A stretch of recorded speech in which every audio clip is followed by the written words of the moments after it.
Why are you excited? Because of the new format. What's the new format? You tell us. That's why we're excited. Yeah, you don't know. Yeah. Yeah, so for those that are watching the podcast on video, they will see that Benjamin is back. I'm back. Back at the table. Back again. Back again. And Rasmus, you're also back. Yeah. Because you were also not present at the last one. I was not invited. Yeah, exactly. It was only for the... Yeah. For the knowledgeable people. Yeah, exactly. No room for stupid questions. That's the new format. I'll provide you with stupid questions. No. So welcome to this week's episode of The Foresting Tomorrow. And if you don't know what we're talking about, then I'll try to enlighten you now. The thing is that we'll try to mix it up a bit. New format, new guy. I don't know if it's an upgrade or downgrade for you, Benjamin, but it's an upgrade for us. Yeah, okay. Agree. So every, at least every second week, we'll do it like we do it now, where we sit together and go through some news like we always had, in a slightly different format now. And then, you'll also be taking part of the specials when we have some of those where it makes sense that you're the one. Exciting. Yeah. So, welcome. Let's kick off. And the both of you are watching me with. Can't wait to see what you've prepared. Hit us. We're ready. Yeah. Okay. Yeah. So the first story that we need to talk about is involves Donald Trump. But I guess that's how everyone starts these days. Yeah. He's all over the place. So the first story is from The Guardian. And it says, Trump orders mass logging of U.S. national forest evading environmental protections. And I don't know if you have read it already. I've heard it. I don't know what it entitles or anything, but it sounds a bit like, the drill, baby, drill. Now it's just calm down, baby. Exactly. So President Donald Trump has issued an executive order mandating an expansion of logging across 280 million acres of national forests and public lands. And that's actually an area larger than France and Spain combined. Yeah, hard to imagine when you live in Denmark. Exactly. So the order directs the U.S. Forest Service and Bureau of Land Management to ramp up timber production, and citing concerns that heavy-handed federal policies have made the U.S. overly dependent on foreign timber imports. A statement like that can come as a surprise at the moment. I mean, timber import, yeah. But do you know where they import most from? Is that Canada? That's Canada and a lot Brazil of other countries. And so critics warn that the order circumvents the Endangered Species Act by allowing logging projects to proceed without consideration of vulnerable habitats. The Trump administration argues that increased logging will enhance economic security and help reduce wildfires risk through vegetation thinning. However, wildfire scientists strongly dispute this claim, pointing out that felling fire-resistant trees could actually increase the spread of fast-moving fires. So that's sort of the news in a nutshell. Yeah. And then to the discussion section of the podcast. That's where we're heading now. So Benjamin, for you, what are the potential consequences of increasing logging in national forests, particularly in relation to biodiversity and water quality and? Well, there's always the question between production and nature, biodiversity, and so on. Yeah. I don't know much about the how they manage forests in the US. I know there's a lot of forest. Yeah. And I think they are the biggest exporter of timber. I think. The biggest exporter. I think. Okay. So I'm not sure. But I like production, forestry, or I like, and I think wood is a great resource. Yeah. I think we should use more of. So I mean, I like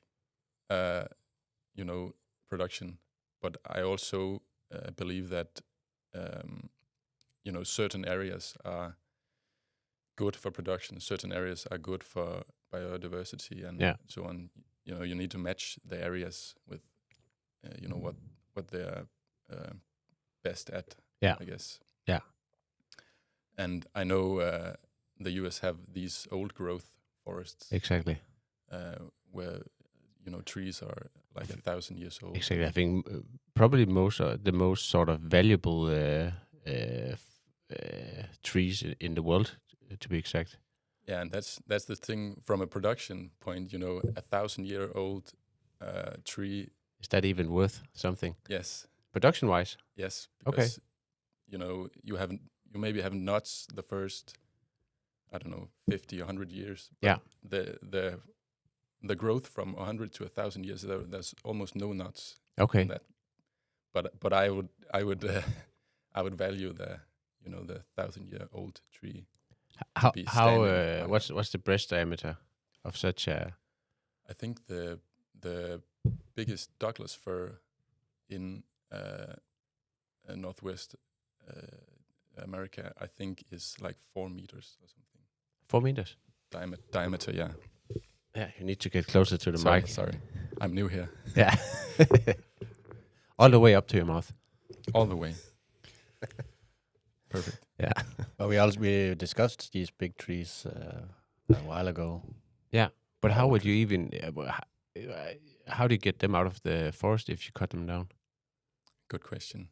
I think back in the day they used water. I think. But that's a huge. I have no idea how you process that kind of a tree. But I don't think you should. No. I can tell you, there's a lot of other guys in that article that don't think they should be cut down either. No. But is that at all what is being said? If we just listen to what is being ordered, isn't it just say, look, we are importing too much tree, timber. Let's produce our own timber. Yeah. Does it say anywhere in all of that timber should be the old nice trees, or is it just saying, okay, let's ramp up production? Yeah, could be in the good areas. Yeah, but the issue is that those areas are protected for a reason, and I think the trend in U.S. Also with Biden was to protect more and more, and I think that's how it's been through a lot of years in U.S. That they protected more and more land. Yeah, and actually from the last podcast you had with the guys from UQAS was also, they told that, as far as I remember, that the oldest kind of certification process stems from the US. Yeah, that's right. So they are actually on the forefront of also protecting. Yeah. And that also makes sense. But if you take it in a global perspective, the timber is needed. Mm-hmm. Much more timber is needed. Yeah. Also in the US. So now they just imported it from other places. What if those places are cutting down the 1,000-year-old trees? Yeah. I don't know. But if they produce it themselves... It's a good point. We can't all, protect biodiversity. Of course we can, but we need to make sure that we do it right. Yeah, and if we really do need more and more timber, then all countries need to pitch in on producing it. Yeah, you're right. And again, I don't believe in cutting down 1,000-year-old trees. I don't think... maybe actually the cost of cutting it down, getting it out of the forest, the whole process of turning that into something is too expensive. So it might not make any sense. I don't think there's too many of those areas left at all. Okay. The old growth forests. So it's probably other areas as well, but still, I think like most places in the world, there's not much biodiversity. So maybe ramping up production is, he says a lot of crazy things. Maybe that's one of them as well. I don't know. How about this claim about that it would help with wildfires? That's the thing also. People have tried to prevent wildfires a lot. Yeah. And that has actually made it worse in most places. There's also a lot of people saying that managing forests is helping prevent forest fires because there's not anything on the forest floor that can catch fire. Yeah. But mostly the forest fires we see now are mostly because people have tried to prevent them. So forest fires, some places are natural. Mm-hmm. So if they don't happen, it ramps up and it will build up. Be build up. That's also how I've understood it from California, is that you for so many years have done everything you could to prevent them, which just build up all this brushwood and all these small things that can burn. And then you combine that with the intense droughts they have had for the last many years. And now you've just built a perfect storm. Whereas if you have allowed smaller wildfires throughout all the years, you might not be in this situation. Yeah. But again, it's back to, who says they are going to remove the trees that are actually good or help with not spread wildfires? I still believe that even though he says all these things and says that they need to, there are so many great people in the US that will go in and take the right decisions on the back of this decision. Yeah, that's the question. Yeah, I believe that. I have to, yes, I guess. Yeah. But I mean, whenever money is involved, I don't think you should pay. I don't think you should, emphasize too much on people always doing the right thing when money is involved. No, I agree, and that's also that lies in our nature, and we know how things work. But I've been in many of these national forests in the US, and I've met the people working there, and a lot of people have a lot of pride in this as well. And I don't think a lot of people that actually chose to do that. Of course, money matters. Yeah. But they do have a lot of pride in their national forests and in their national parks, I feel like that. I know this sounds crazy, but I think they will land at a good place. But coming back to let's say agriculture in Denmark, I mean, a lot of those farmers that are being criticized at the moment, they also take a lot of pride in how they take care of land, and I mean that's how they were brought up. I mean, you have a point. It's like 40 years of society telling them how to do farming. Yeah, but you have a point in that. I guess maybe if I say positive thing here is that the forest, it's just it moves slower. 4 years. Yeah, that's right. That's. But I guess you could cut down a lot in 4 years. You can't grow a lot. No, you can't. You can't. Can you? Yeah. Of course, if that's like, let's everyone cut down the trees, but yeah. Okay, Rasmus, for you, technology in terms of keeping track of policy changes like this and the impact on forestry and nature and everything. What's your take on this?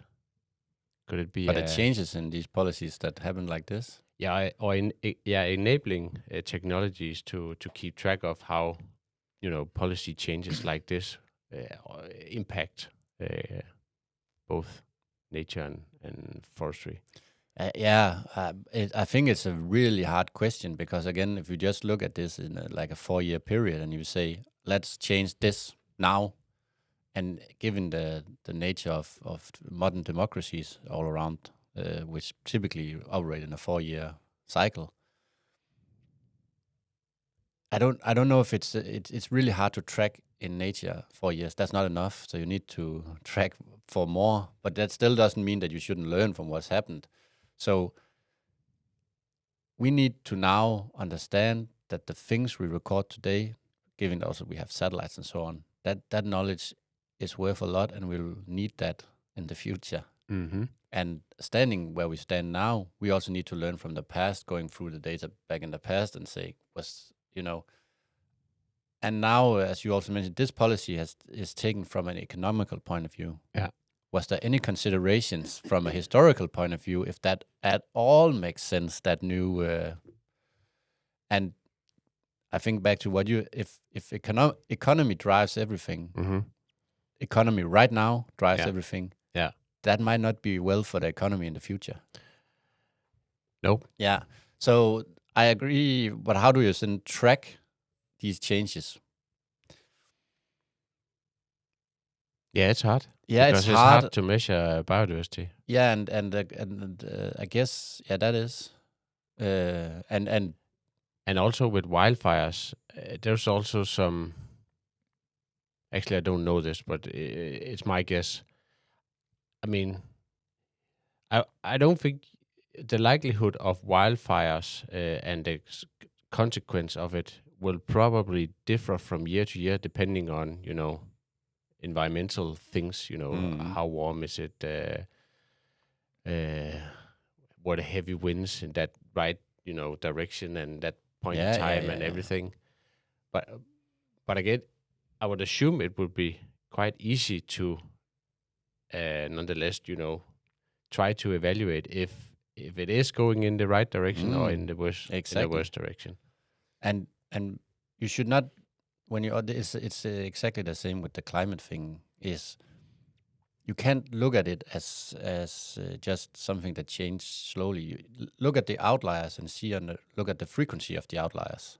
Is that increasing? Yep. Are we getting drought more often? Is it getting hotter more often? Not that it couldn't be in the 1990s. We had a day where it was hotter than it is today. Yeah. But is it these? And what is the tendency? And the tendency seems to be that that's going really, really badly. Yeah. And of course, all of these things then goes into, okay, will that increase wildfires along with the things that we mismanaged probably? Or that was a decision made back then. Yeah. With the policies, we don't want wildfires, but now that backfires immensely. Yeah. Now we want wildfires.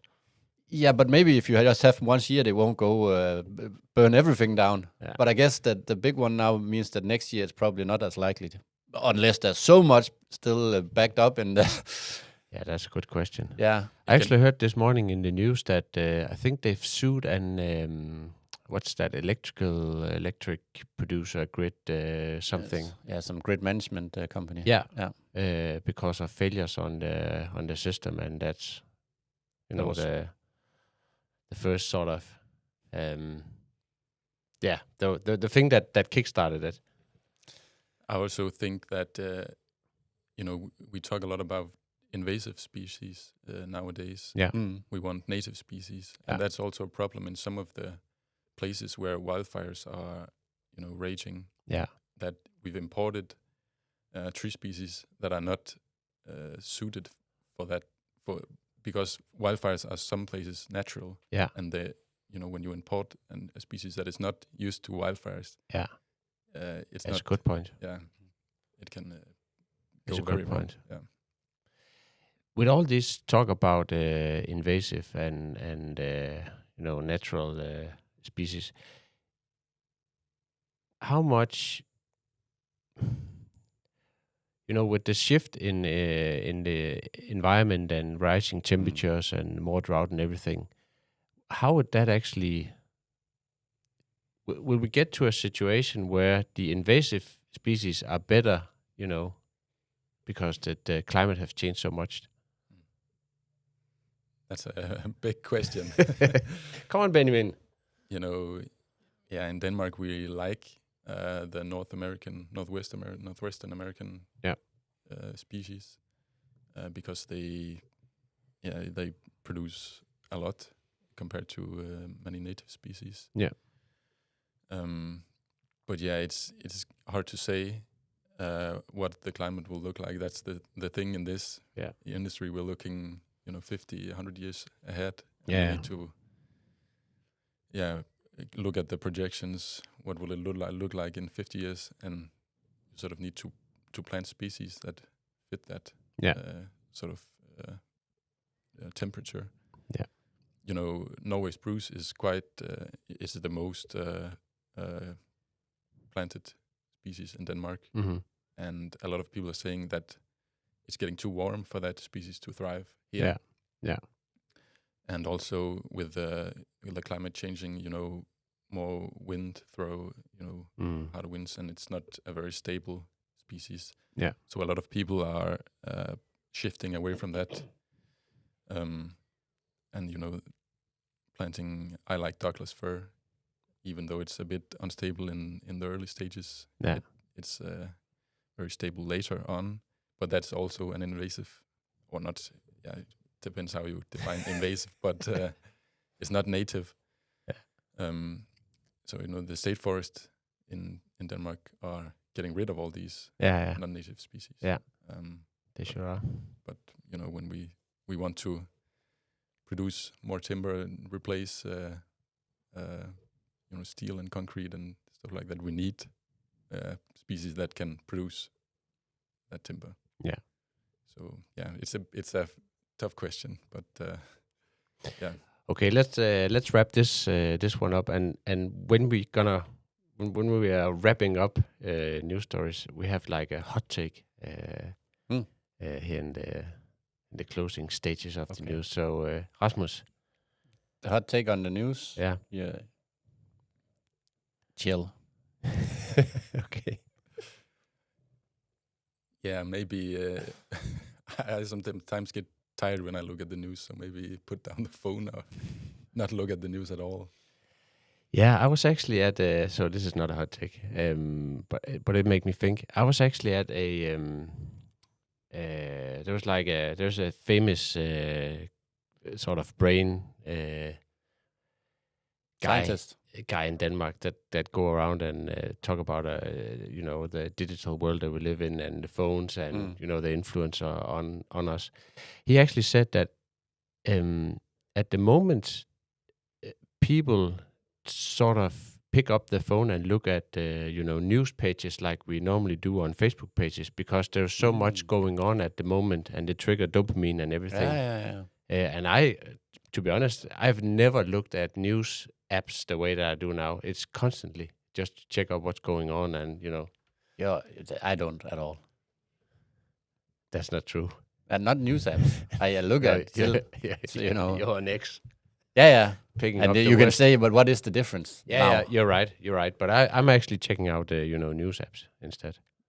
Which ones? Just mostly Danish one, but actually this weekend I was actually going through the New York Post and Fox News, and you know, just to, you know, see the reaction on the meeting that went down Friday.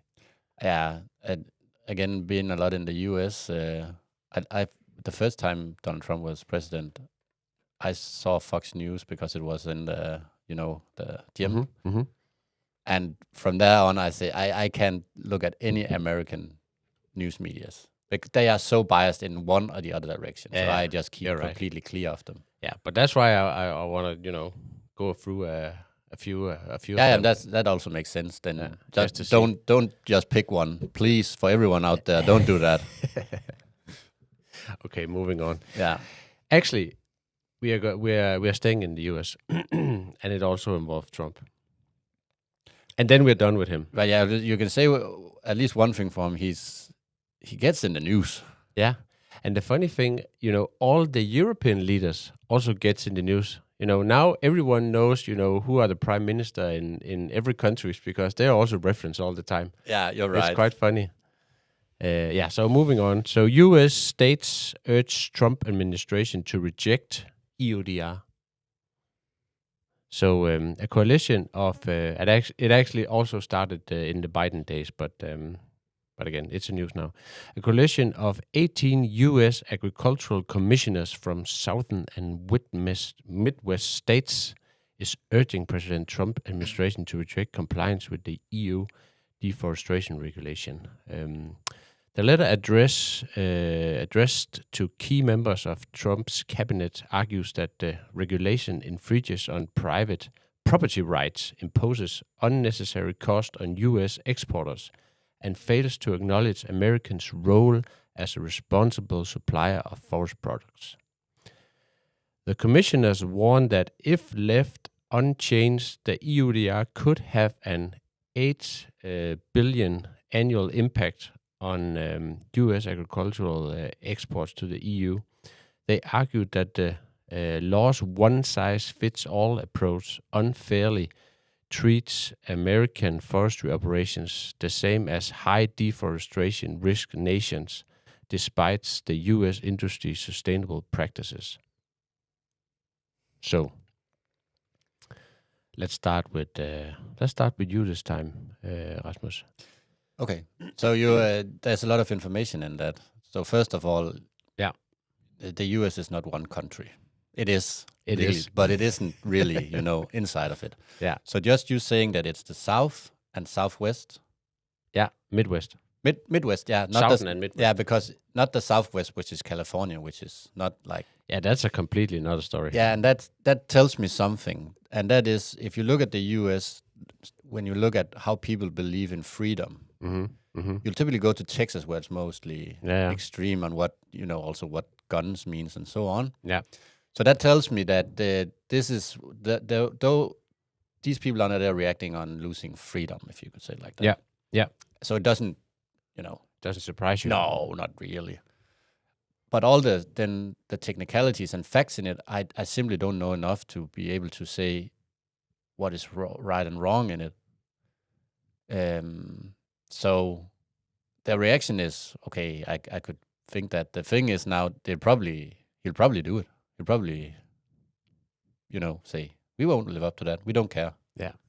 But it's a funny thing because just look at the amount of, resources and, money that has gone into this. Also, I mean, just a small company like us, we've also spent time and money, looking at it, trying to make it work and everything. And I guess, and that's just how it is. But, I mean... It makes you think, when a country this size, can, just reject something, Yeah, should we? That's crazy. It makes you think, right? But the thing is, if they reject it and it still goes through, they cannot export timber to the US or the EU. Yeah, but I think the rules have changed. They don't care. Yeah. He doesn't care. And if he doesn't care, and someone like, let's just say a country in the EU say we'll buy it from US, then then they're so big, exactly, that these things do not matter. Exactly. If they really choose, they do not matter. And that's the thing, and that's what has changed, is that he does not play by the rules. Yeah, exactly. He'll just impose something that Fine, you won't import our tree, we won't import something from you. We'll place 100% tariff on something. No, so but the funny thing is that, I mean, now there was a lot of talks last year, moving up to the time where it should actually, be in place, EUDR, and then it was postponed. I mean, the likelihood of it will probably maybe be postponed again. I would that's my hot take. Now I'm jumping a bit ahead. I don't know what to think either. But, going back to the US thing, like, it's if you don't, deforest or cut down, I don't see it as a huge problem. Yeah, but the thing is, that's also what the article says, that there's and it also started back in the Biden days. There's a lot of complaints about the readiness of the system and technical stuff and, the risk assessments and everything. Yeah, and I can totally follow that. Yeah, same. Because it's a shit show, to be honest. Yeah, it wasn't ready at all. And now you add this, so bureaucracy is also big in the US, but there's a lot of people in the US that do not like that. They are really keen on freedom, whatever that means. Yeah.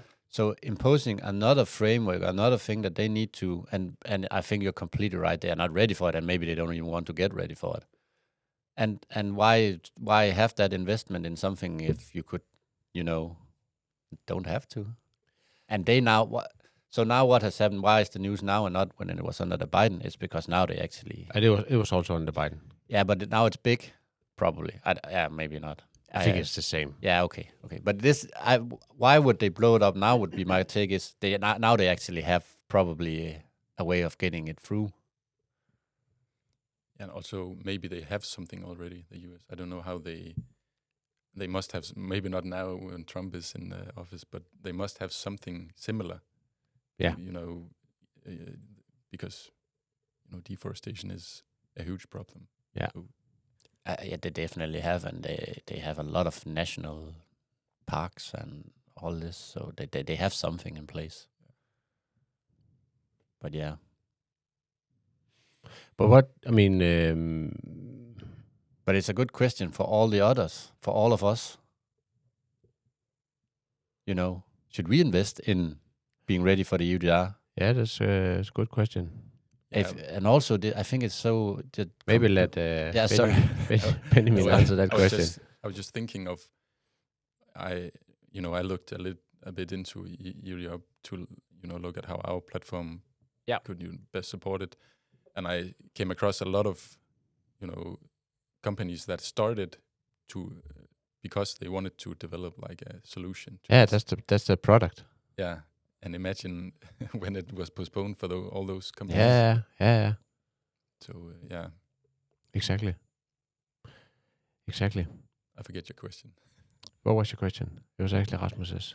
No, it was this, looking at it from our point of view, or any company's point of view, as you just illustrated here, why should we invest in fulfilling the EUDR or help people fulfill it? One, it's getting postponed, which is, I think this is something for everyone to learn. Postponing things can potentially go immensely wrong because people start not to believe in them. And given that all this, around it, why should any company begin to really dig into it? Yeah, but first of all, we need to. I mean, it's a law. It's not something Yeah, but as we just discussed, if one big person in the room says, "I don't care if it's a law," there are people that can just say, "We don't care." Yeah, but just remember, it's the US. I know we can't, but it's the US president. Yeah, I know, and of course. I would be delighted for us to help people, fulfill these. Of course, if it makes sense, it's perfectly fine. I think for maybe that's a question for you, Benjamin. Wouldn't it be, for a modern country that is, that has, digital capabilities, that can develop things that has a reasonable way of doing forestry. Wouldn't it be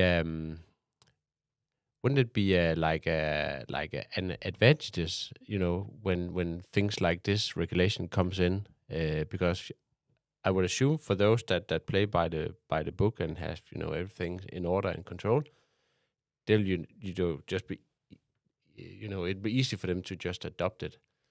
Yeah, but that's the thing, the whole, value chain downstream. Mm-hmm. If you're the last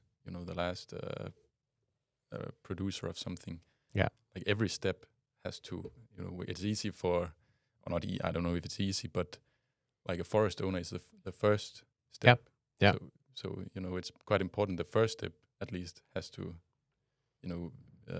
follow or comply. Yeah. And I think that might be. I don't know.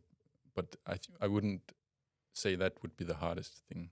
No. If they had some digital solution. I would agree.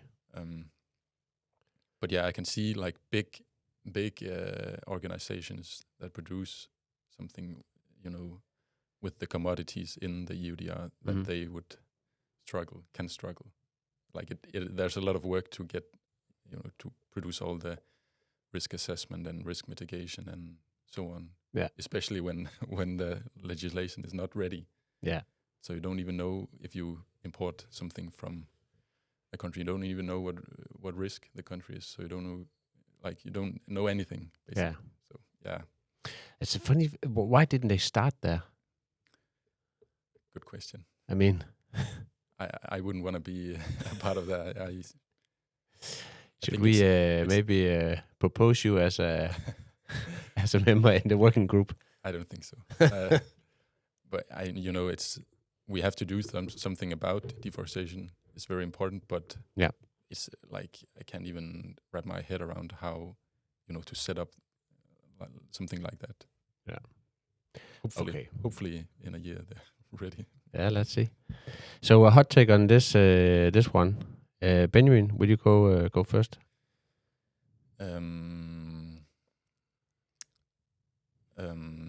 It's a good question. Then you could prepare one in the meantime, Rasmus. I don't know if I have a hot take. I have a hot take. Okay, give me yours first. Yeah, it'll not be ready. Is that even a hot take? I don't know. That's just a fact. I would be get it done or drop it. Come on, we can't live in a world where everything is postponed. So that's actually a proposal. Yeah, do it. Suggestion. Either it's there, it's not. Come on. Yeah, maybe also we talked with Ben and Peter last week. Yep. They also talked a little bit about maybe legislation will overrun certification in the future. That could be something EUDR could maybe be the replacement of certification, like a law instead of. Mm-hmm.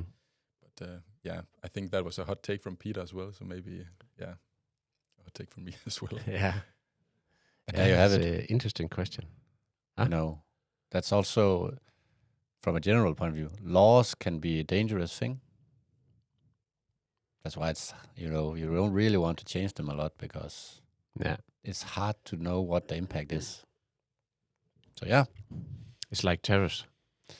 Yeah, but you can remove them again easily. Yeah, but they never get removed. That's what history says. Oh yeah. Yeah. Okay, so moving on.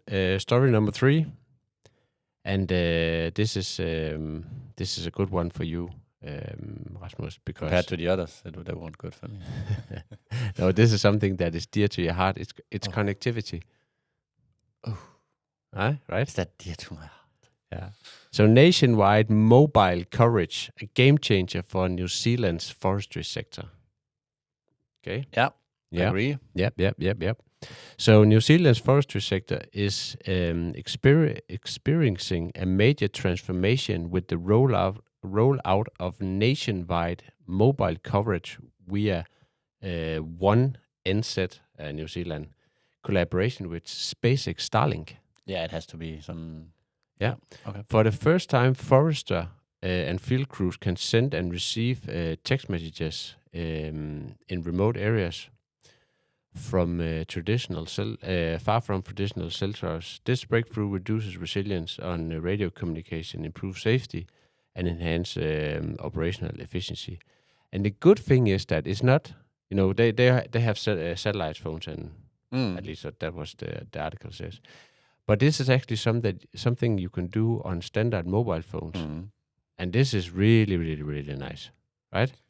Yeah, this is how it's going to be. Exactly. So that's the hot take. Yeah. That's not even a hot take, but it's just nice to see it. Yeah, right? Yeah. So at the moment, it's just text messages, and from our days, working with robots. Yeah. And being able to for the robot being able to communicate with the operator when it drives down in a cellular or anything like that. I mean, text messages is just so nice because it's limited in terms of what it needs of connectivity. So it's the first step. They can't do anything like Messenger or Microsoft Teams or all that kind of stuff. It's just SMSs. I would actually think they could do more given that it's Starlink. Starlink has a really good bandwidth. Yeah, but again... But maybe it's just the starting point. I think it's the starting point because it's traditional phones, right? It's not satellite phones. No, okay, you don't have like a base station that you then... okay. Yeah, so it is just your iPhone in your pocket. Yeah, it makes sense because you'll need a larger antenna to be able to communicate that far. Okay. But I think it's really good. Okay. Look, that's what we want. That is what we want. So, Benjamin, Yes. How does this new technology improve safety and communication for foresters working in remote areas? First of all, you have never been a real forester. No. And second of all, we don't have remote areas in Denmark. No. But could you imagine if you're in New Zealand? Yes, probably. I would hope in those places they are not going out alone. Yeah. So, that's also a rule in Denmark. Actually, you cannot. Is it? I don't know if it's an official rule or it's an unwritten rule, but it's a rule of thumb. Yeah, you don't go alone because something can always happen. Yeah. But yeah, I guess if you out there, you need help. You need connectivity to, call a helicopter to come and help you if you are injured or something. Yeah. But also just in general, being able to connect to technology, useful technology you use in your day-to-day life in those areas could be useful in a lot of ways and maybe improve effectivity and efficiency and so on. Yeah. And maybe for you, Rasmus, you briefly touched upon the size of the antenna and so on. Do you have an idea about what would you when would you suspect that that there's more connectivity or more bandwidth? Yeah, that's a good question. First of all, what is bandwidth for something like okay? Like Rasmus can explain that. So just to make it simple, it's something that says on how much information can you go through this channel. Okay. So see you can see like a wire. How much can I actually send through this wire? Or maybe as a road. You have like a small forest road and then a big. It's highway. a good analogy. So from a technical point of view, if you need to send far away, you need to have the frequency of what you send being lower because that makes it capable of moving further away. If you have a really high frequency, it drops off quickly. Do you know what a frequency is?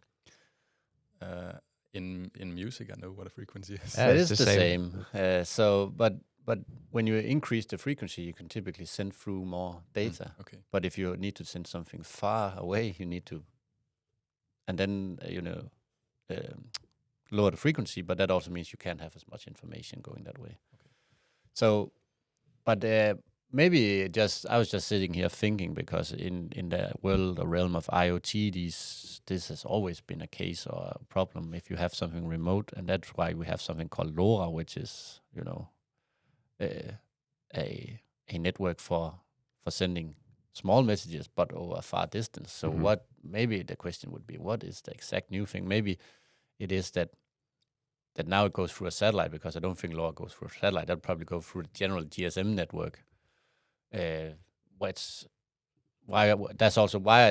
it SMS messages, small text-based messages? Because they don't take up a lot of space and you can send them over these networks.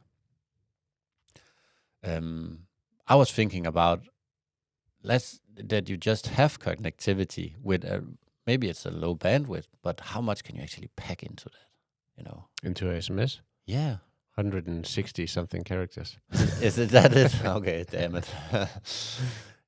I think you should think of a text message like in the old days. In the old days, yeah. Oh, that was not with videos and everything. I can't remember if the first phone I had that could store 8 messages or something like that. Then you had to delete them. Yeah, exactly. Yeah. But doing technology and also in this sector where it is in remote places sometimes, we of course are very interested in connectivity. Yeah. Because if we are able to always be connected, that makes our life easier, because then we can still rely on the technologies we use now. And we don't have to have a device where we need to store a lot in it and use all of that. So of course, that's interesting to us. And you could also, even in remote places, you still have GPS signal. So it's not new that you can have things in remote places. Yeah. But it's probably new that it's now a commercial thing like this. And but I also think because the stuff that we talk about, having access to information and everything, that's, if you look at it, it's something that could probably be put in the place of nice things to have, right? If you really talk about connectivity in extremely remote areas, I would probably say safety first, right? Yeah. So, just being able to ask for help. Yeah, communicate where you are. Yeah. So I think there's like a ladder of you're right. Where the stuff we talk about is mostly up here somewhere. Yeah, definitely. And yeah, just wondering if you're really that remote and something happens. Might not matter. There's some really remote places on Earth. Yeah. But it's interesting. I also think it's interesting that it's like a nation saying that they want this, and they want it based on these technologies and all that. Yeah. Okay. Hot take on this one, or do you have more? No, but maybe the hot take can be, God damn it, he's in everything. This is critical infrastructure. When you say he, it's of course it's Elon Musk. But this is this is critical infrastructure. Yeah, which we are moving to satellites, which make sense, right, because of the technology. But we're still relying on one company delivering it. Yeah, at least in this scale. Yeah. Benjamin, turn them on everywhere. Turn them on everywhere. Starlink. I think they are. Are they? No. Where are they not turned on? In Russia. Okay, maybe not there. But you don't know the reason. So I can tell you that. So the Ukraine, of course, the first thing you do in a war is you try to eliminate the other party's infrastructure, communication infrastructure. Yeah. That was what Russia did to the Ukraine. Here in comes Starlink. You cannot destroy that infrastructure because that's up there in space. Yeah. So they begin to use Starlink.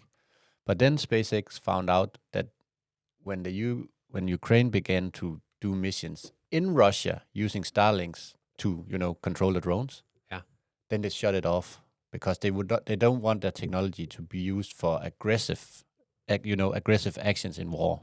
Uh-huh. So they turned it off in Russia. Okay, I take my hot turn back. I thought it was not turned on, like in Denmark, for example. Can you? Yeah. Okay. You go out in Elgiganten. Okay. Yeah. It's amazing. We haven't done it yet. Yeah, I was actually wondering, maybe. Let's go buy one. Okay. Why isn't it in every freaking forester's car? Yeah. We need to get it there. Yeah, exactly. That is true. I wonder if Starlink is built into Tesla. Huh? Do you know if Starlink is built into Tesla? That makes sense somehow. Yeah, I don't know. Oh, okay. Starlink. What's the size of this small one? What's it called? Mini or something?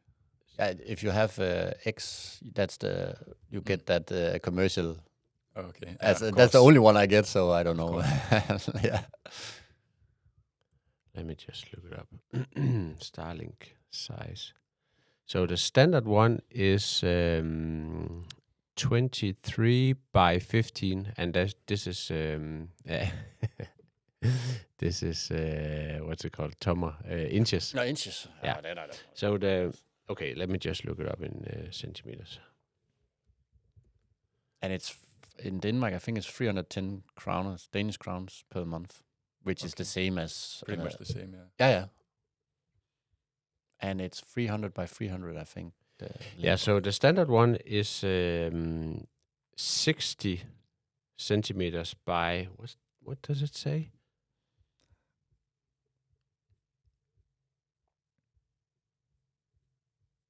Where did the pictures go? Yeah, so 60 by 38, and then the mini is 29 by 24. So that, I guess that's more or less A4 size of paper, right? Can you look the bandwidth for those? Is that the same? I can. No, I don't think it's the same, but I can maybe. No, I can't find bandwidth in this. I think it's like 300 times 300 on the mini, the small one. Huh? I think it's 300, download and 300 upload on the... Megabit? Yeah, that's something, because I'm hit by the commercial on X all the time. So if you have that in the car out in the forest, you have 300. Yeah, it's like every other 100. one selling you something. It's 100. Okay, it's 100 times. Okay. And 10 up. But it's more than enough for... Yeah. More than enough. Do you know if the antenna needs to be like... If I had it in my house, would I need to put the antenna on the roof? No. I don't think you need to put it on the roof, but It must drop in bandwidth if it's not... I need to buy one to just check. Yeah. Just to play with. Maybe it is... Yeah, I don't know. No. Yeah, maybe it is for to be placed outside. Like proper outside. So the idea originally was we need to buy one. Yeah, internet with you everywhere. Not that it should be stationary, because then the other technologies are still... Yeah. Which also makes sense. You can throw it through a wire, right? So you can get more bandwidth. But it's interesting. It's really interesting. Yeah. Okay. Moving back.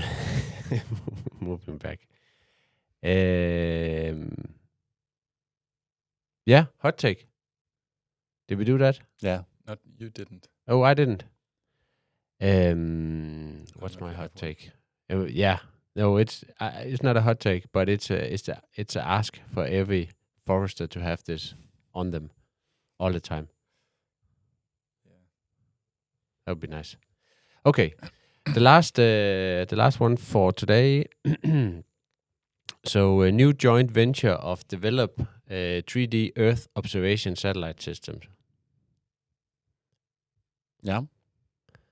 It's for you, Rasmus, mostly. Thank you. So a major new joint venture has been launched to develop high-resolution, high-frequency 3D Earth observation satellite system, aiming to transform geospatial data acquisition and digital twin technology. Yeah. The initiative is led by Marble Vision. I don't know, that doesn't ring a bell, right? Nope. No. A subsidiary of NTT Data in collaboration with Pasco Corporation and Canon Electronics. Okay. I know what Canon is, but that's about it. Yeah. So the venture is backed by funding from the Japan Aerospace Exploration Agency, JAXA. This one ring a bell. Mm-hmm. Because they're also part of this wooden satellite. Exactly. The Lignos. Are those going to be wooden? And it's set to revolutionize the way. And I don't know if this is a press release, because to some extent it sounds like the press release. It's set to revolutionize the way we monitor and manage environmental, urban, and infrastructure changes worldwide. So current global 3D maps, such as digital evolution models, DEM, are typically updated every 5 years or every 1 or 2 years in major cities.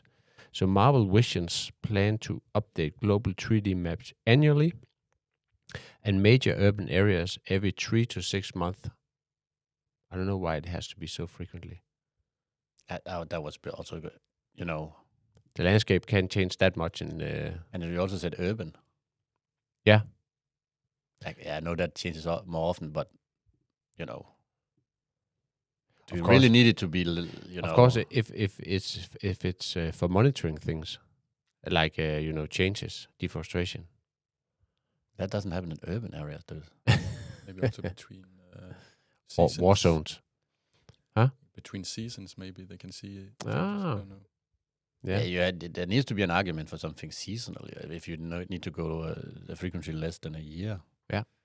What was it actually, Ben? He told about London. Was it 18% of the land area that is covered with tree? 20. 20? Yeah. Yeah. That's actually... And some of it was also certified. You talked about that also being certified. Why shouldn't it be certified? Yeah, why shouldn't it be? Yeah, maybe that's what he said. Yeah. It's not certified. Or why wouldn't it be? I don't think you can certify that, but he wanted... Oh, maybe it was in the discussion of extending or... He couldn't see why it wouldn't be able to be certified. Yeah. Yeah, I think you're right. It came in the discussion with these, as Jens had a really hard trouble finding the ecosystem measures. Yeah. Yeah, so question for you, Rasmus. Yeah, sorry. What are the technical advancements enabling this high-resolution, high-frequency satellite mapping? Of course, you haven't read the article, but we have touched upon other things. Yeah, I guess just without having a lot of knowledge, they need to have more than one satellite. It's at least one take. It's probably a constellation of a lot of satellites because you need that to be able to do it frequently. Yeah. That's again back to Starlink. Why can that even be done? That's because there's a lot of satellites, Yeah. That can cover. How big is Starlink satellite? They are not that big as far as I remember from the. It's a huge part of the latest book about Elon Musk where they go through how Starlink even became a thing, and as far as I remember, it's only like 30 centimeters times something or something like that, maybe a little more. They're not that big, but that's also why you need a lot of them. Yeah. So the idea is instead of having one big or a few big ones that can do a lot of stuff, you spread a lot of smaller ones out, but you just have a lot of them so they can cover the entire Earth all the time. Yeah. Because you need coverage all the time to be able to have connection. Yeah. So that would be, or at least I guess that there need to be a lot of satellites there. And given it, you also said something about 3D, you need at least images from different angles because then you can create 3D. Yeah. Different sources. Yeah. Sensors. Exactly. Yeah, and different sensors. There's probably, of course, camera, I guess, would be a thing. We also talked about these radar. What was it? Not radar. What's these? SAR. SAR, yeah. Synthetic aperture radar. Yeah, and you probably also have some laser technology, I would guess. That can at least maybe help something in that. I don't know.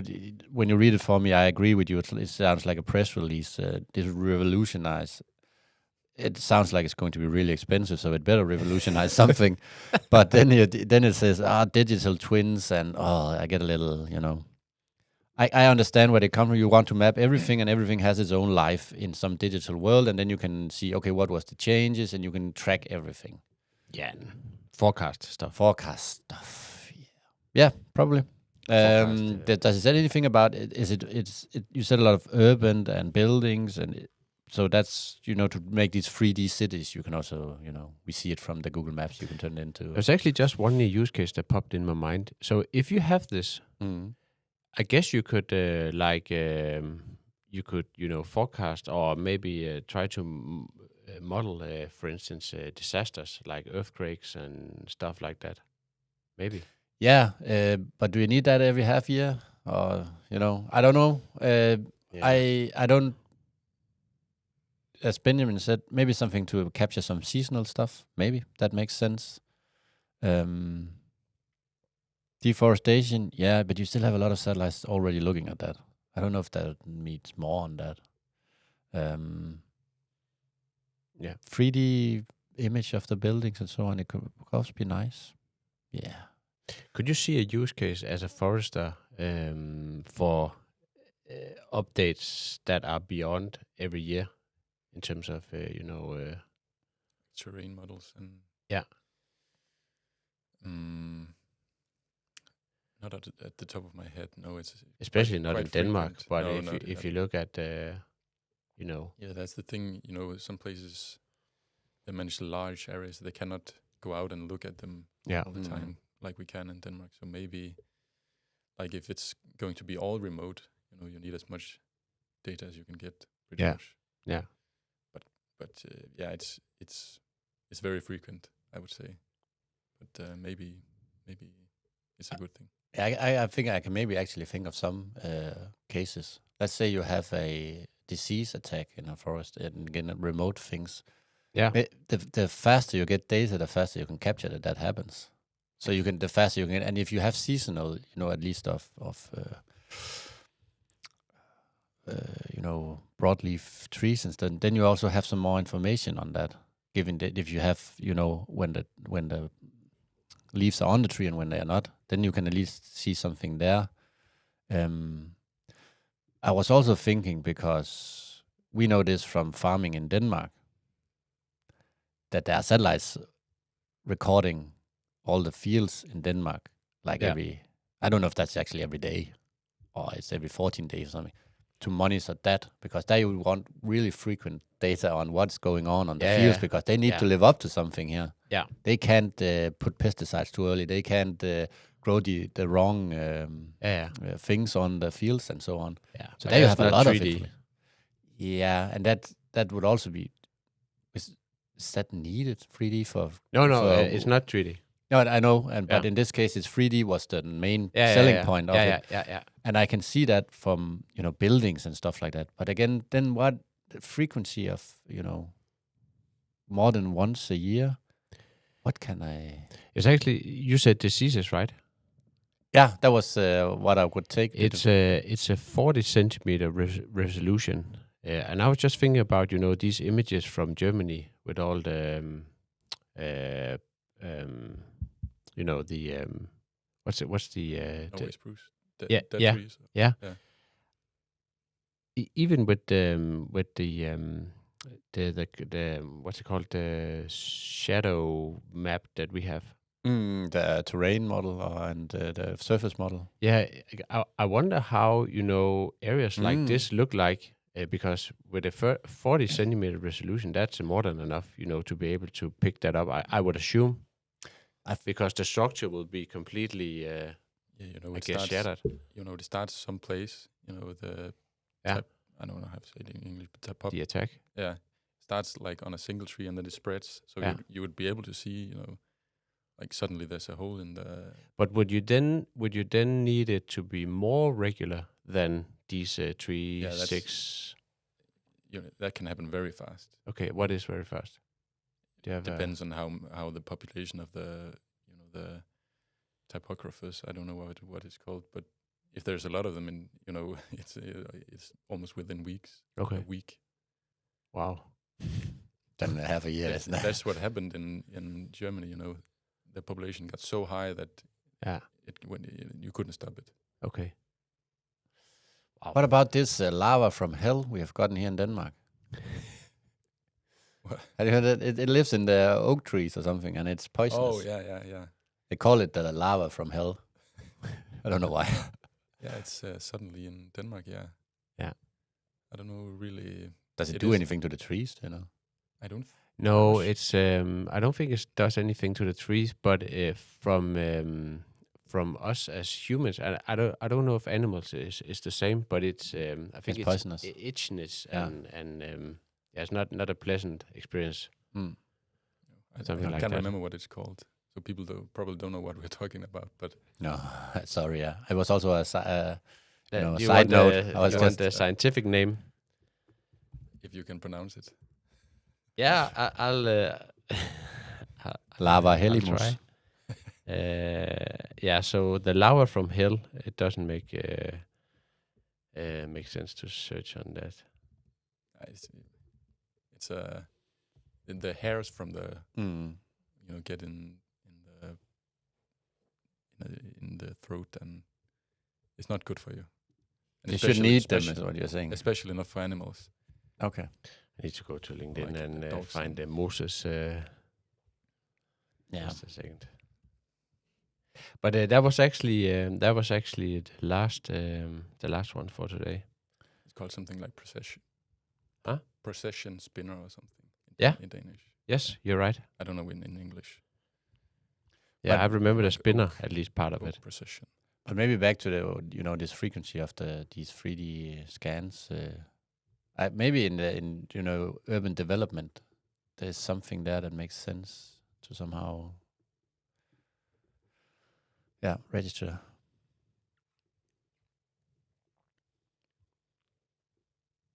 So bit of a side note. Yeah, sorry. while I find the lava from hell, then you can give me your hot take, and then we could wrap it up. Maybe I have found it when you're done. Oh, here it is.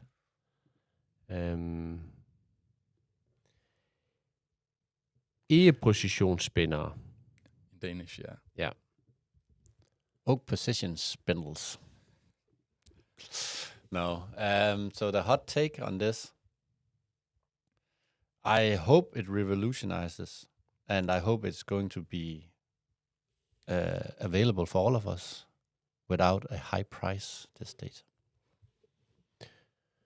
Yeah, I would like to see a use case.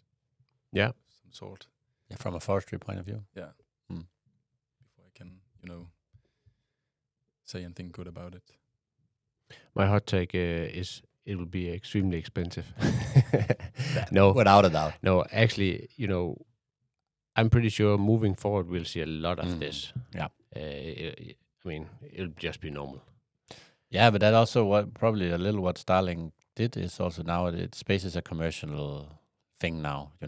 It's big bucks, it's big business. Yeah. To be in space, it has always been, but now they proved that you can do it as it's a business case. Mm-hmm. It's not just something NASA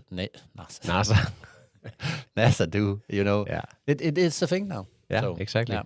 It's funny. Mm. Okay, so the name is Thaumitopopeo processionea. Yeah. That was what I thought.